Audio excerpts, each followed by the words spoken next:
বীর মুক্তিযোদ্ধা মতিউর রহমান রেন্টু রচিত আমার ফাঁসি চাই বইয়ের এই অংশে পাঠ করছি ঐক্যমতের সরকার। নির্বাচনের চূড়ান্ত ফলাফলে দেখা গেল অন্যান্য দলের চেয়ে আওয়ামী লীগ সবচেয়ে বেশি সিট পেয়েছে, কিন্তু বঙ্গবন্ধু কন্যা শেখ হাসিনা হিসেব করে দেখলেন বিএনপি, জাতীয় পার্টি, জামায়াত এবং জাসদ রবের আসম রব যদি একত্রিত হয়ে যায় তাহলে আওয়ামী লীগের চাইতে একটি সিট বেশি হয়ে যায়, অর্থাৎ আওয়ামী লীগের একটি সিট কম হয়।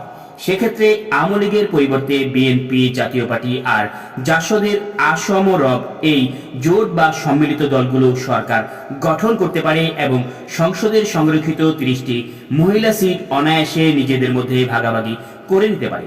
বঙ্গবন্ধু কন্যা জননেত্রী শেখ হাসিনা এই হিসেব নিকেশের পর শুধু বলতে থাকেন, আবু হেনা প্রধান নির্বাচন কমিশনার আমার সাথে ছলনা করলো, প্রতারণা করলো, কথা রাখলো না, কথা মতো কাজ করলো না।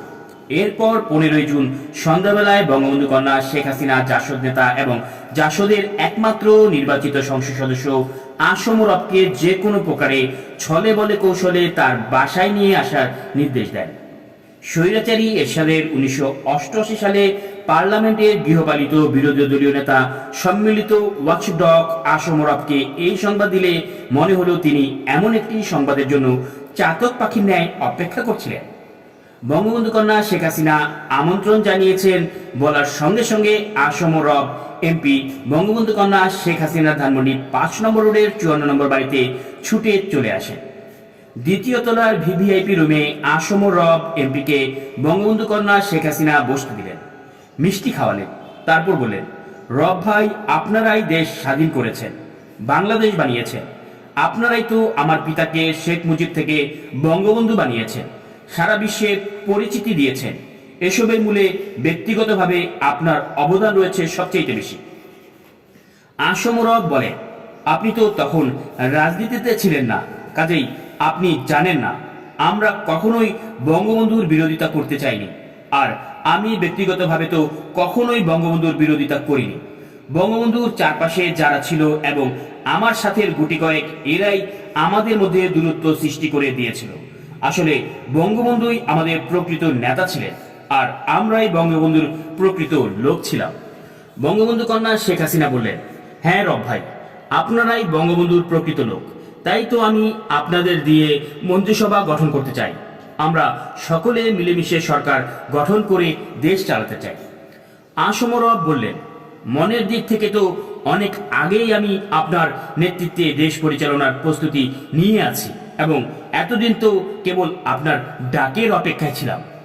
বঙ্গবন্ধু কন্যা বললেন, আমাকে বিশ্বাস করুন, আমি আপনার বিশ্বাসের অমর্যাদা করব না।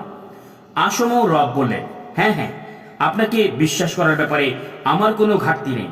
আপনি বঙ্গবন্ধু কন্যা, আপনাকে কি অবিশ্বাস করা যায়? উপস্থিত নজিব আহমেদ নজিব, বাহাউদ্দিন নাসিম, নকিব আহমেদ মানু, কানিজ আহমেদ, এরা সবাই শেখ হাসিনার বাবার ফুফাতো ভাইয়ের ছেলে।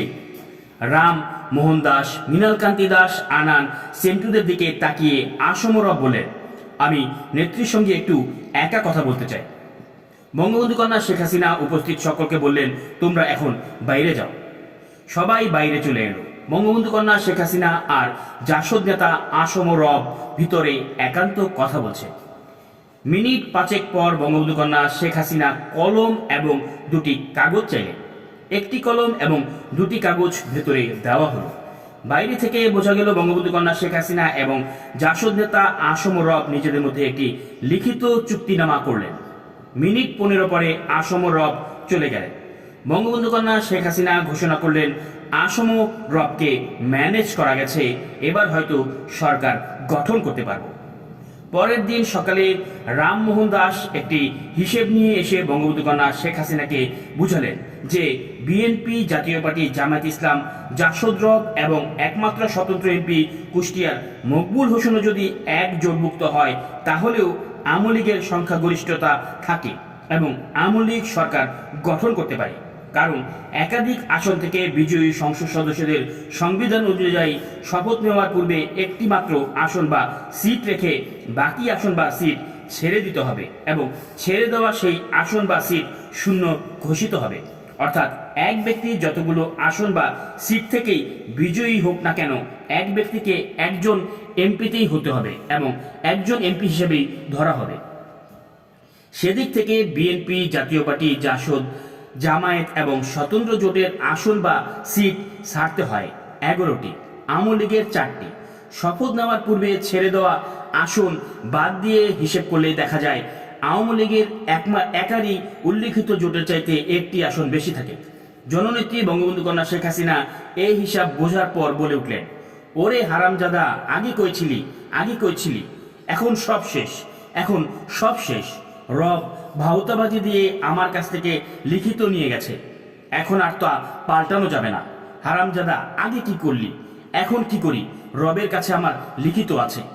এই হলো বঙ্গবন্ধু কন্যা জননেত্রী শেখ হাসিনার ঐক্যমতের সরকারের প্রকৃত উৎপত্তি এবং জাসদ নেতা আসম রব মন্ত্রী।